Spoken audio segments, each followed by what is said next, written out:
Surga merupakan tempat yang sangat dirindukan. Surga merupakan tempat penuh kenikmatan, yang abadi dan tiada habisnya. Allah berfirman, sesungguhnya orang-orang yang bertakwa berada di tempat yang aman, yaitu di dalam taman-taman dan mata air. Mereka memakai sutra yang halus dan sutra yang tebal, duduk berhadap-hadapan. Demikianlah dan kami berikan kepada mereka bidadari. Di dalam mereka meminta segala macam buah-buahan dengan amolan, dari segala kekhawatiran, mereka tidak akan merasakan mati di dalamnya kecuali mati di dunia. Dan Allah memelihara mereka dari azab neraka yang jahim, sebagai karunia Tuhanmu. Yang demikian itulah beruntungan yang besar. Quran Surah At-Sulhan ayat 51-57. Kemudian, Rasulullah bersabda, ahli surga itu makan dan minum di surga, tetapi mereka tidak buang air besar, tidak buang ingus dan tidak kencing. Akan tetapi, apa yang mereka makan di dalam surga itu menjadi sendawa, seperti bau minyak kasturi.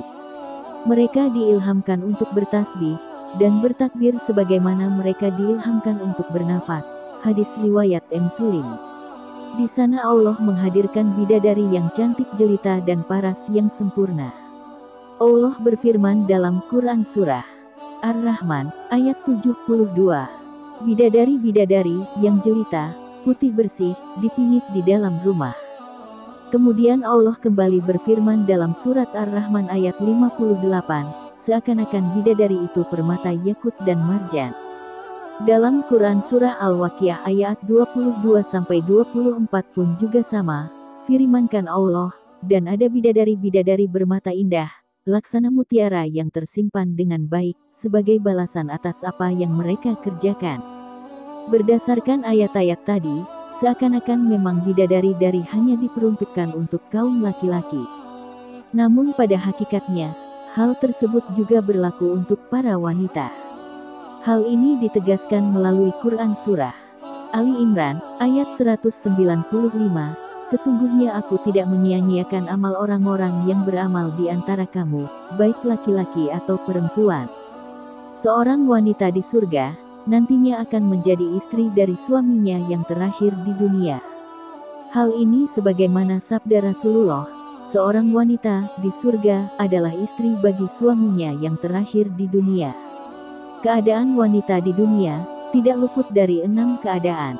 Yang pertama, jika ia meninggal sebelum menikah, maka ia nantinya akan dinikahkan dengan pria ahli surga, yang juga dalam keadaan yang sama. Allah pun akan semakin menyempurnakan ahli surga tersebut, sama seperti halnya bidadari yang juga membahagiakan mata. Kedua, dia ditalak suaminya dan tidak menikah lagi sampai ia meninggal. Kondisi wanita ini sama dengan kondisi wanita yang pertama. Ia akan dinikahkan dengan ahli surga. Dan yang ketiga, ketika kondisi wanita yang suaminya tidak masuk surga, meskipun ia meninggal masih bersuami. Ia sama hal-halnya dengan kondisi wanita yang pertama dan yang kedua.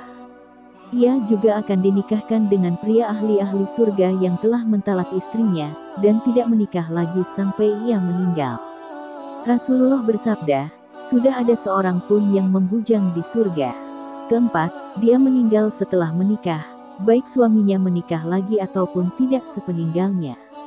Wanita seperti ini kelak akan menjadi istri dari suaminya di dunia. Kelima, suaminya meninggal terlebih dahulu kemudian dia tidak menikah lagi, atau menjanda sampai akhir hayatnya. Jika begitu, maka laki-laki yang akan menjadi suaminya di surga adalah suaminya dulu di dunia. Dan terakhir, kondisi di mana wanita yang suaminya meninggal terlebih dahulu kemudian ia menikah lagi. Wanita dengan kondisi seperti ini, maka suaminya adalah pria yang terakhir menjadi suaminya di dunia. Syekh Ibnu Jibrin berkata, bahwa setiap wanita di surga mempunyai kelebihan dari bidadari, disebabkan karena amal saleh dan ketaatan yang dikerjakan di dunia.